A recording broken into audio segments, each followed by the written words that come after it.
ब्रह्मकमळ ही एक फुलाची प्रजाती असून या फुलाला ऐतिहासिकदृष्ट्या महत्त्व तर आहेच, पण त्याचबरोबर धार्मिकदृष्ट्या, आयुर्वेदिकदृष्ट्या देखील अनन्यसाधारण महत्त्व आहे.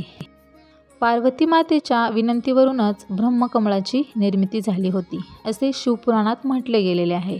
कारण भगवान महादेवांनी जेव्हा गणपती बाप्पांचे शिर धडा वेगळे केलं होतं, तेव्हा शिर बसवताना याच ब्रह्मकमळाचा उपयोग केला होता, असं पुराणात म्हटलं गेलं आहे. ब्रह्मकमळ हे साधारण जुलै ते सप्टेंबर महिन्यात उमलतात. ब्रह्मकमळ हे मुळातच हिमालयाच्या पर्वतरांगेतील एक फूल आहे.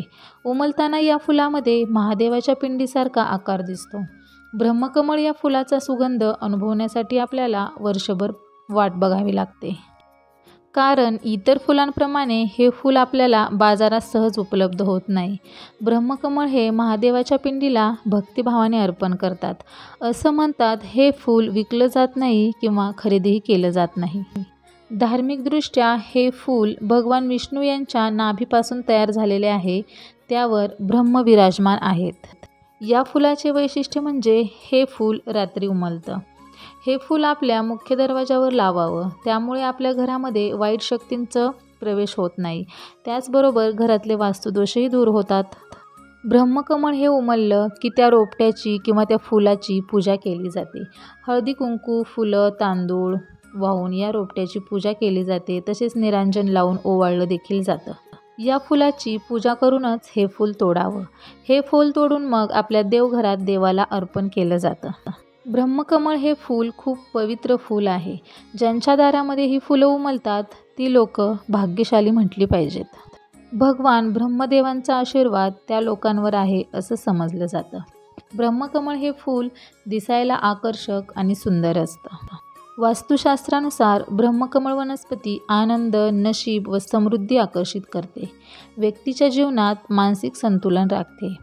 हे फूल मालकाचे वाईट शक्तींपासून संरक्षण करते.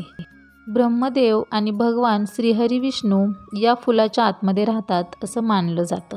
या फुलामुळे घरातील नकारात्मक ऊर्जा निघून जाऊन सकारात्मक ऊर्जेचा संचार घरामध्ये होतो.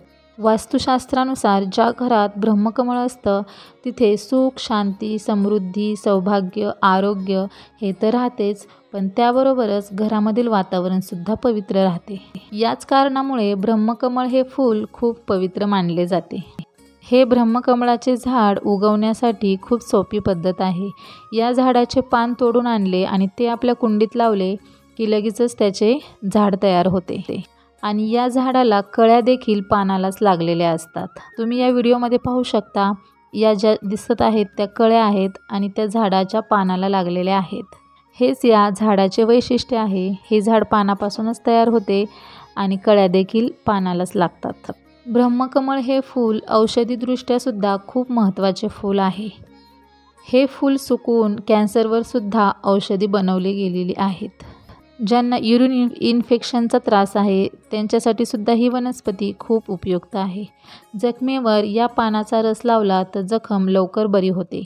याबरोबरच सर्दी, खोकला, ताप यावर सुद्धा ही वनस्पती गुणकारी ठरते. तसेच हृदय व रक्तवाहिन्यांसंबंधी विकारांवर सुद्धा ब्रह्मकमळाचा औषध म्हणून उपयोग केला जातो. तर हे काय होते ब्रह्मकमळाचे औषधी गुणधर्म. आता पाहूया हे फूल कधी उमलते. तर हे फूल रात्री 10च्या पुढे आणि 12च्या आत या वेळेमध्ये उमलते. तर दिवस मावळल्याच्या नंतरच संध्याकाळी ही कळी हळूहळू उमलायला सुरुवात होते आणि रात्री 10 नंतर ती उमलते. तर या व्हिडिओमध्ये तुम्ही पाहिले असेलच, हे जे फूल तुम्हाला दिसत आहे तर हे 10:15च्या दरम्यान असे उमललेले आहे. तर त्यामुळे 10:15च्या नंतर तुम्ही हे फूल पूजा करून कधीही तोडू शकता. रात्री 12लाच तोडावे असे काही नाही आहे. 12च्या थोडा अगोदर पण आपण हे फूल तोडू शकतो, परंतु पूजा केल्याशिवाय हे फूल तोडू नये. फूल तोडल्यानंतर ही फुले आपण आपल्या देवघरातील देवांना वाहायची आहेत. किंवा जर अधिक फुले उमलली असतील तर आपण आपल्या गावातील देवांना ही फुले वाहून येऊ शकतो. ही फुले तोडताना झाडाजवळ रांगोळी काढावी, निरांजन लावावे आणि खूप जर फुले आलेले असतील तर या झाडाची पूजा करून मग फुले तोडली तरी चालतात. किंवा 1-2 जर फुले असतील तर आपण फुलाची देखील पूजा करू शकतो. तर ही होती ब्रह्मकमळ झाडाविषयी थोडक्यात माहिती. व्हिडिओ कसा वाटला? व्हिडिओ आवडल्यास लाईक करा. चॅनलवर नवीन असाल तर रुपालीज क्रिएटिव्हिटी चॅनलला जरूर सबस्क्राईब करा. पुन्हा भेटूया अशाच एका नवीन व्हिडिओमध्ये. तोपर्यंत धन्यवाद.